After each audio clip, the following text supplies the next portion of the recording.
itu Menpora paling banyak 100,5 miliar untuk kepentingan Piala Dunia. Pemasukan PSSI total sekitar 442 miliar rupiah lah. 2022 ya, saya baca laporan keuangannya. Dari dulu orangnya itu aja. Itu kan hanya ganti casing, itu jargonnya. Nah, mungkin karena ganti casing itulah yang dianggap bahwa laporan keuangan ya udah kita tahu sama tahu saja di dalam. Nggak perlu kemudian dibuat, yang penting bagi-bagi kuenya jelas. Nah, ini yang kemudian orang-orang yang merasa dirugikan audit, mereka akan berkumpul dan akan membentuk suatu rezim baru lagi. Nah, mungkin. itu yang kita khawatirkan seperti itu gitu. Itu yang terjadi di 2011 ya. Ketika kemudian mau dibongkar semuanya, tiba-tiba kemudian kalau istilahnya tali rapi atau tali sepatu kan, para mafia bersatu untuk karena kan pengurus yang pada 2016, 2017, 2018, 2019 bahkan sampai sekarang masih ada. Misalnya Ratu Tisa sebagai sekjen kan bisa kemudian ya tidaknya dipanggil untuk mengklarifikasi. Dulu juga 2011 Deloitte bukan auditor dengan nama besar gitu kan. Ya. Tapi kan akhirnya ya udah dibuka, selesai begitu saja gitu kan. Tapi kan tuh ada pergantian rezim juga kan masalahnya. Iya, nah kan kita nggak tahu ke depan apakah termungkin terjadi ada rencana pergantian rezim. Ya kita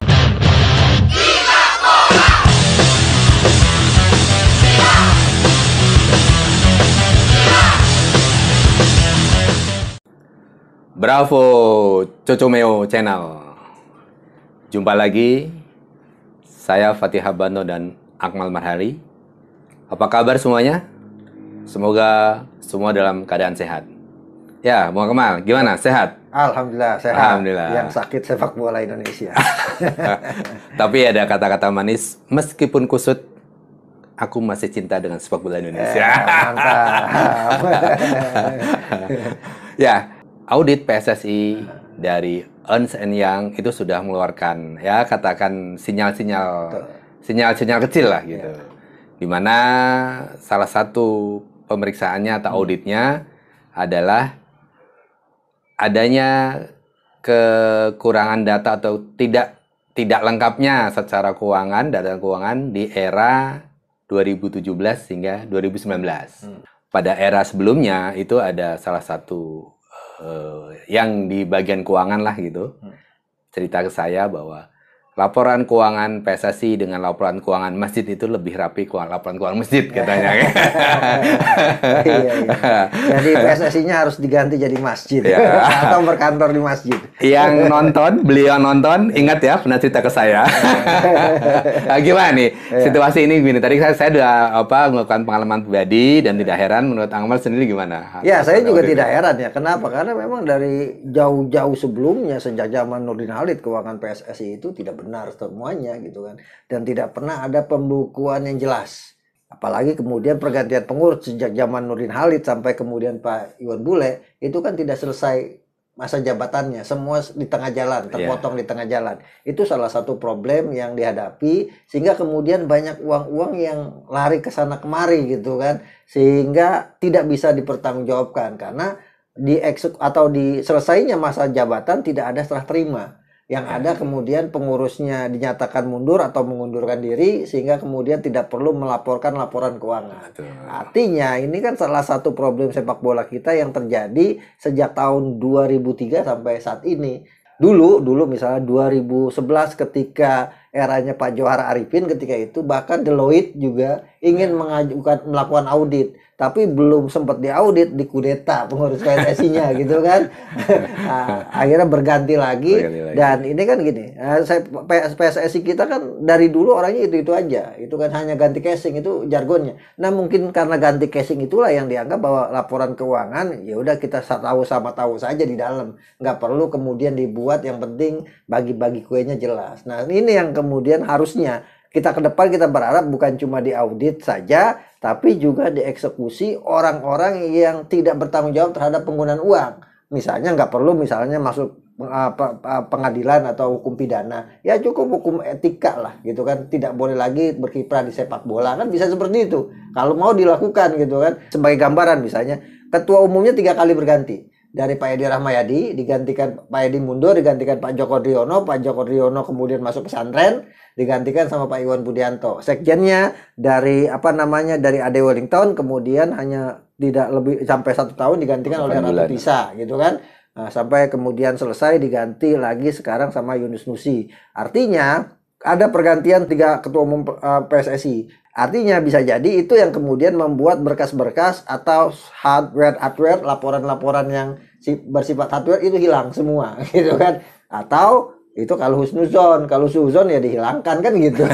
Nah, ini problem yang kita hadapi saat ini dan harusnya ini juga bisa dilacak harusnya ya. Kenapa? Karena kan pengurus yang pada 2016, 2017, 2018, 2019 bahkan sampai sekarang masih ada. Misalnya Ratu Tisa sebagai sekjen kan bisa kemudian ya tidaknya dipanggil untuk mengklarifikasi kemana saja uang ini diarahkan. Karena apa? Karena sekjen waktu itu kan CEO, ya kan? Dia yang mengatur lalu lintas, bukan cuma surat menyurat, bukan mengatur manajemen, tapi juga mengatur bagaimana uang masuk uang keluar juga kan gitu. Walaupun ada bendahara di situ. Bendaharanya misalnya Barlington, itu kan bendahara PSSI ketika itu juga bisa dimintai pertanggungjawabannya. Barlington kan? Bukannya Dirut Liga? Dirut Liga juga sama dengan ini Dirut Liga kemudian diganti oleh Pak Dik Soplanit, dia bendahara PSSI. Nah, itu yang kemudian apakah kemudian ini harus dimintai keterangan juga kemana uang-uang ini beredar, seperti misalnya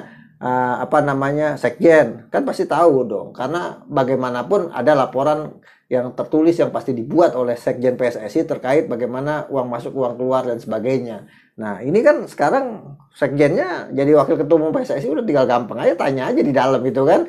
Nah, kemudian yang paling penting adalah jangan cuma sekedar ini dilempar seperti bola api habis itu liar begitu saja dan hilang begitu saja gitu kan. Yang menarik kan misalnya di era Pak Iwan Bule akhirnya digambarkan bahwa ada kemajuan di sana, sudah ada pembukuan tapi manual. Ya, akuntansinya sistem akuntansi manual gitu kan. Nah, ini artinya di zaman Pak Erik ya harus lebih maju lagi, bukan harus bisa di statuta PSSI kan memang diatur soal audit independen gitu kan. Jadi ke depan saya berharap laporan keuangan PSSI dibuka saja di website PSSI gitu kan. Itu kan PSSI kan sebenarnya bagian dari ini bagian keterbukaan publik, karena sebagai organisasi masyarakat PSSI harus membuka itu semua kepada publik. Sebetulnya kan di dalam kongres tahunan pun PSSI seharusnya membeberkan atau melaporkan kepada anggotanya semua itu keuangan yang dipakai kan begitu kan? Iya, sebenarnya disampaikan kayak kemarin misalnya disampaikan ada pemasukan dari seluruhnya PSSI itu, mulai dari pemasukan dari FIFA, dari AFC, dari AFF, dari sponsor, termasuk dari KONI, dari Menpora. Itu Menpora paling banyak 100,5 miliar untuk kepentingan Piala Dunia. Pemasukan PSSI total sekitar 442 miliar rupiah lah. 2022 ya, saya baca laporan keuangannya.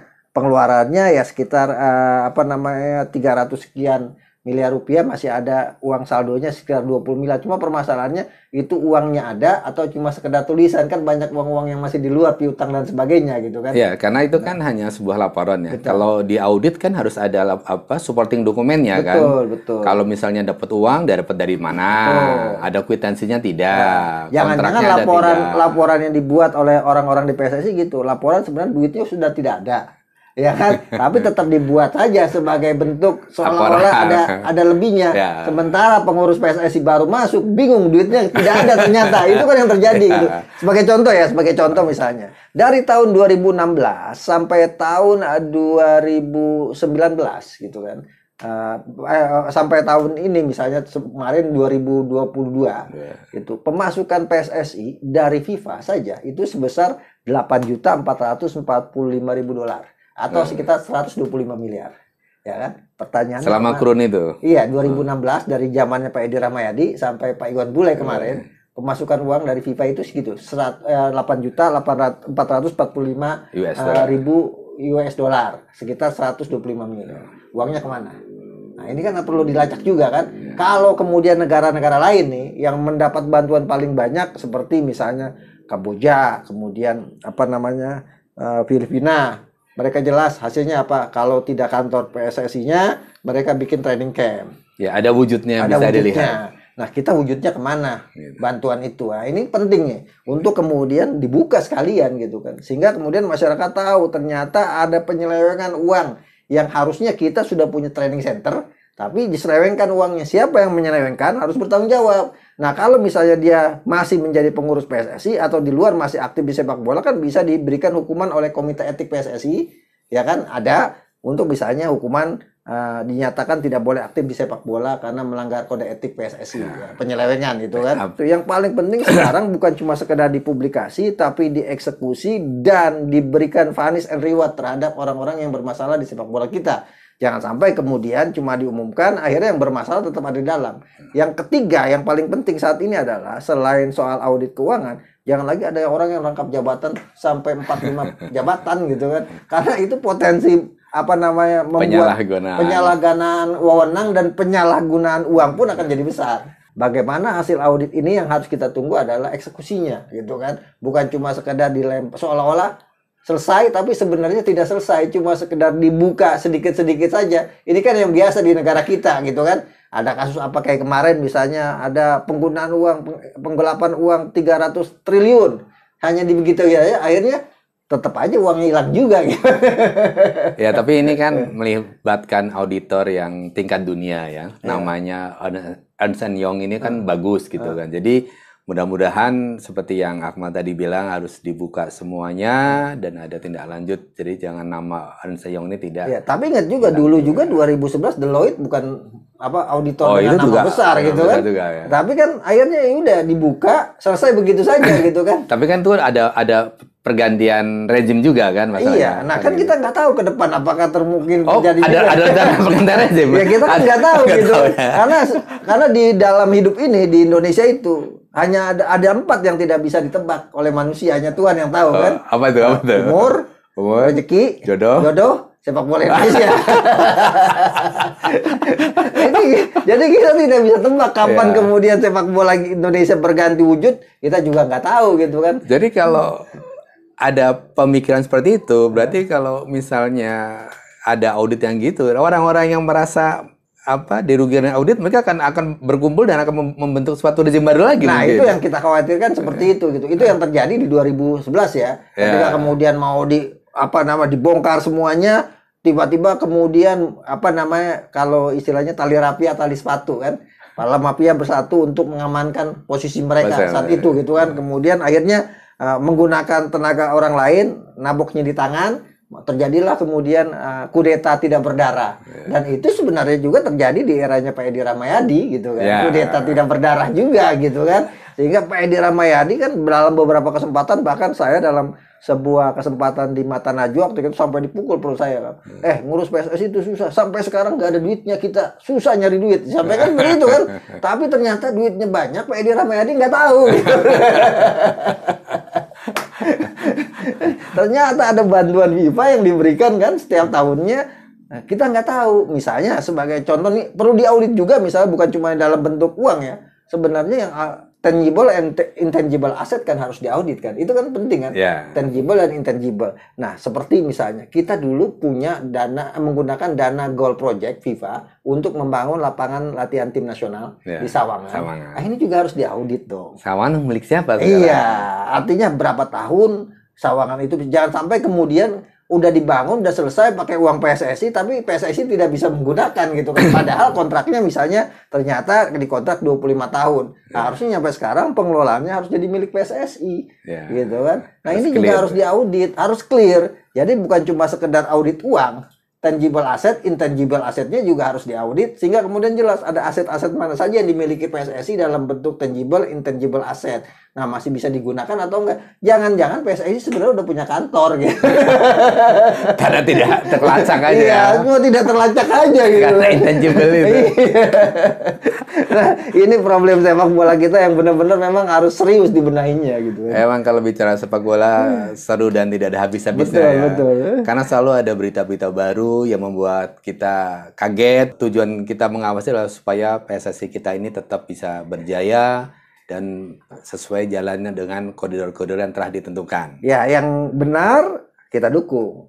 Yang bagus pasti kita dukung. Ya. Tapi kalau kemudian yang keluar dari relnya, kita punya tugas watawasau bil haqqi watawasau bis sabr. Mengingatkan dalam kebenaran, mengingatkan dalam kesabaran, itu tugas kita kan. Kita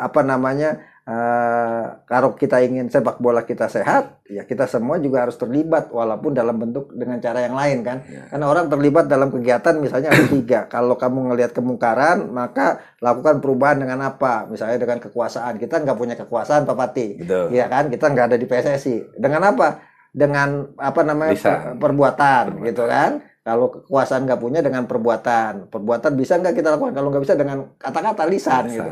Kalaupun kemudian 3 ini nggak bisa, ada lagi dengan doa. Yang terakhir selemah-lemahnya iman. Gitu.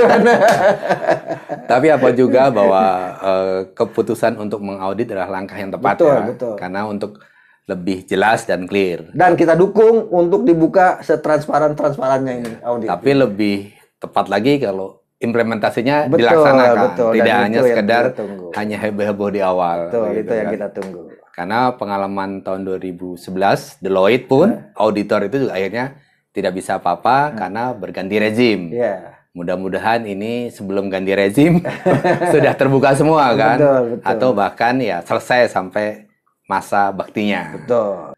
Nah, setelah benah-benah ini gitu kan, sebaiknya kalau Akmal jadi ketum sekarang ini, setelah adanya tahu ini dari audit, apa yang Anda lakukan ini? Ya, itu kedepannya supaya apa? Jangan hanya nanggung-nanggung tadi seperti depan. Saya harus eksekusi misalnya di PSSI sekarang kan ada exco-nya masih ada, separuhnya adalah exco lama gitu kan. Apa exco lama juga terlibat dalam misalnya ya penyelewengan uang dan sebagainya. Kalau kemudian terlibat ya jatuhkan hukuman dalam kode etik PSSI dalam lingkup football family. Catatan tidak hukuman ke polisi ya, betul, hanya di kode etik punishment di organisasi. Lain cerita kalau kemudian PSSI melaporkan ternyata ada penggelapan uang dengan jumlah besar yang merugikan PSSI secara pidana, itu juga bisa dimasukkan ke ranah pidana kan. Itu hak dari PSSI. Tapi secara moral dalam hukum football family di dalam harus ada yang dihukum, dan itu yang terjadi Blatter gitu kan. Itu kan terjadi kan, kemudian dijatuhkan hukuman etik, dihukum Platini ya kan, dihukum secara etik, dihukum, dan itu bukan hal yang apa ya, yang tidak mungkin, dan mungkin saja terjadi di sepak bola kita, karena dengan cara itu sepak bola kita bisa bersih-bersih, dengan cara itu Pak Erik baru kelihatan bernyali gitu. Dan yang paling penting yang kedua adalah apa yang selain misalnya aula audit, yaitu pembagian tugas yang semakin jelas, karena kan Pak Erik katanya mau membangun sistem. Ya kan, kita berharap sistem yang dia mau bangun ini benar-benar kemudian menjadi sistem yang siapapun nanti masuk ke PSSI dia bisa menjalankan sistem gitu kan. Nah sekarang kan problemnya belum kelihatan. Pak Erik masih sendiri, sehingga sistem dibangun sendiri. Khawatirnya nanti ketika dia sibuk dengan kegiatan lain, Pak Erik sistemnya gugur lagi karena tidak ada yang bisa menjalankan. One man show. Iya. Nah ini yang harus kita berikan perhatian khusus, bahwa ya semoga ada sistem yang kemudian bisa diterapkan di sepak bola kita, karena sistem itulah yang sangat penting ya. Misalnya UEFA atau FIFA lah. FIFA kan sekarang siapapun presidennya sudah bisa jalan. Kenapa? Sistemnya sudah ada gitu. Bahkan misalnya sekjen yang nggak ngerti bola, Fatma Samaora kan bukan orang bola. Ya kan, orang NGO, aktivis sosial yang kemudian jadi sekjen, nggak ngerti bola, tapi bisa mengelola FIFA. Kenapa? Karena sistemnya sudah jalan. Nah kita berharap ke depan sistem ini bisa dibangun setelah Ernst & Young melakukan audit, kemudian dieksekusi. Dari eksekusi ini kemudian dibangun sistem yang bagus, sehingga siapapun nanti visi misalnya 2000 berapa visinya itu yang mau lolos ke Piala Dunia 2038 atau 2040-an 2045 gitu kan, bisa benar-benar 100 tahun Indonesia. Iya, 100 tahun Indonesia benar-benar bisa diwujudkan gitu kan, bukan cuma sekedar ya kitab suci dibuat, kemudian blueprint itu dibuat, tapi tidak dilakukan, ditaruh di lemari seperti layaknya kitab suci gitu. Tapi selain sistem ada satu lagi yang lebih tinggi dari sistem, yaitu kejujuran. Nah, itu dia. Banyak orang pintar tapi tidak banyak orang jujur. Kalau gitu kita sudahi, kita sambung lagi nanti menunggu berita-berita update lagi. Adios, Cecomeo Channel.